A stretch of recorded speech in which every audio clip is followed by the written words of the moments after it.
زندگی کی بھاگ دوڑ سے کچھ لمحے چرانے آئی ہوں، آپ کے ساتھ کچھ وقت بتانے آئی ہوں۔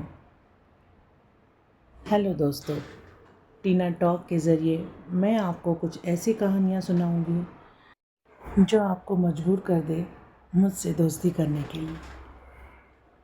تو پیارے دوستو، میرے ساتھ بنے رہنے کے لیے ٹینا ٹاک کو سبسکرائب کیجیے۔ دوستو، میں آج آپ کو ایک بوڑھی خاتون کا انٹرویو سنانے لگی ہوں، جنہوں نے اپنے شوہر کے ساتھ 50 سال کا عرصہ پرسکون طریقے سے ہنسی خوشی گزارا۔ خاتون سے پوچھا گیا کہ اس 50 سال پرسکون زندگی کا راز کیا ہے؟ کیا وہ کھانا بنانے میں بہت ماہر تھی؟ یا پھر ان کی خوبصورتی اس کا سبب ہے؟ یا ڈھیر سارے بچوں کا ہونا اس کی وجہ ہے، یا پھر کوئی اور بات ہے؟ بوڑھی خاتون نے جواب دیا، پرسکون شادی شدہ زندگی کا دار و مدار اللہ کی توفیق کے بعد عورت کے ہاتھ میں ہوتا ہے۔ عورت چاہے تو اپنے گھر کو جنت بنا سکتی ہے، اور چاہے تو اس کے برعکس یعنی جہنم بھی بنا سکتی ہے۔ اس سلسلے میں مال و دولت کا نام مت لیجیے۔ بہت سارے مالدار عورتیں جن کی زندگی اجیرن بنی ہوئی ہے، شوہر ان سے بھاگا بھاگا رہتا ہے۔ خوشحال شادی شدہ زندگی کا سبب اولاد بھی نہیں ہے۔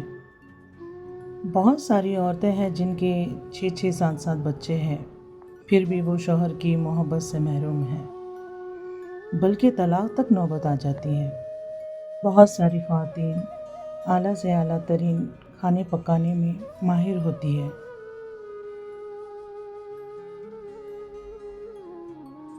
دن بھر نئے سے نئے کھانے بنا رہی ہوتی، لیکن پھر بھی انہیں ہر روز شوہر کی بدسلوکی کی شکایت رہتی ہے۔ انٹرویو لینے والی خاتون صحافی کو بہت حیرت ہوئی۔ اس نے پوچھا، پھر آپ کی اس خوشحال زندگی کا راز کیا ہے؟ بوڑھی خاتون نے جواب دیا، جب میرا شوہر انتہائی غصے میں ہوتا ہے نا، تو میں خاموشی کا سہارا لیتی ہوں، لیکن اس خاموشی میں بھی احترام شامل ہوتا ہے۔ میں افسوس کے ساتھ سر جھکا لیتی ہوں۔ ایسے موقع پر بعض خواتین خاموش تو ہو جاتی ہے، لیکن اس میں تمسخر کا عنصر شامل ہوتا ہے۔ اس سے بچنا ہوتا ہے۔ سمجھدار آدمی اسے فوراً بھانپ لیتا ہے۔ نام و نگار خاتون نے پوچھا، ایسے موقع پر آپ کمرے سے کیوں نہیں نکل پاتی؟ بوڑھی خاتون نے جواب دیا، نہیں، ایسا نہیں کرنا چاہیے۔ ایسا کرنے سے شوہر کو یہ لگے گا کہ آپ اس سے جان چھڑا رہی ہیں، اس کی کوئی بات سننا ہی نہیں چاہتی ہے۔ ایسے موقع پر خاموش رہنا چاہیے، اور جب تک وہ پرسکون نہ ہو جائے اس کی کسی بات کی مخالفت نہیں کرنی چاہیے۔ جب شوہر کسی حد تک پرسکون ہو جاتا ہے تو میں کہتی ہوں، پوری ہو گئی آپ کی بات؟ پھر میں کمرے سے باہر چلی جاتی ہوں، کیونکہ میرا شوہر بول بول کر تھک چکا ہوتا ہے، اور چیخنے چلانے کے بعد اب اسے تھوڑے آرام کی ضرورت ہوتی ہے۔ میں کمرے سے نکل جاتی ہوں اور اپنے معمول کے کاموں میں مصروف ہو جاتی ہوں۔ خاتون صحافی نے پوچھا، اس کے بعد آپ کیا کرتی ہیں؟ کیا آپ بول چال بند کرنے کا اسلوب اپناتی ہیں؟ ایک آدھ ہفتہ بات چیت ہی نہیں ہوتی ہوگی؟ بوڑھی خاتون نے جواب دیا، نہیں تو؟ اس بری عادت سے ہمیشہ بچنا چاہیے۔ یہ دو دھاری ہتھیار ہوتا ہے۔ جب آپ ایک ہفتے تک شوہر سے بات چیت نہیں کرے گی نا، ایسے وقت میں جب اس کو آپ کے ساتھ مصالحت کی ضرورت ہوتی ہے تو وہ اس کیفیت کا عادی ہو جائے گا، اور پھر یہ چیز بڑھتے بڑھتے خطرناک قسم کی نفرت کی شکل اختیار کر لے گی۔ صحافی نے پوچھا، پھر آپ کیا کرتی ہیں؟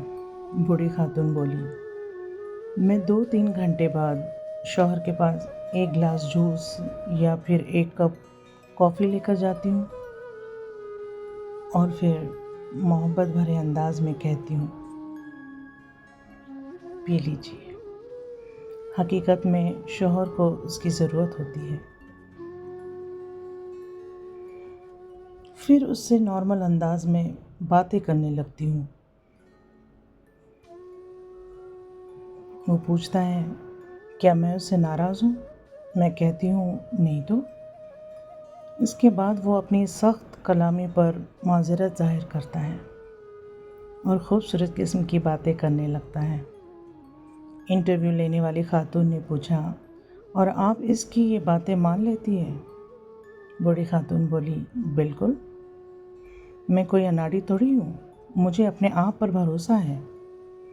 کیا آپ چاہتی ہیں کہ جب میرا شوہر غصے میں ہو تو میں اس کی ہر بات کا یقین کروں، اور جب وہ پرسکون ہو تو اس کی کوئی بات نہ مانوں؟ خاتون صحافی نے پوچھا، اور آپ کی عزت نفس یعنی سیلف ریسپیکٹ؟ بڑی خاتون بولی، پہلی بات تو یہ کہ میری عزت نفس اسی وقت ہے جب میرا شوہر مجھ سے ناراضی ہو اور ہماری شادی شدہ زندگی پرسکون ہو۔ دوسری بات یہ کہ شوہر بیوی کے درمیان عزت نفس کی کوئی چیز نہیں ہوتی۔ جب بیوی اور شوہر ایک دوسرے کے لباس ہے تو پھر کیسے عزت نفس؟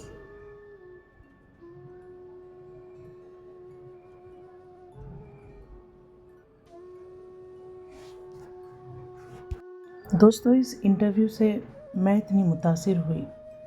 سچ میں اگر عورتیں اسی طرح صبر و تحمل سے اپنی زندگی بسر کریں تو کسی بھی گھر میں میاں بیوی میں کوئی تکرار، کوئی جھگڑے نہ ہوں، سب خوشحال رہیں۔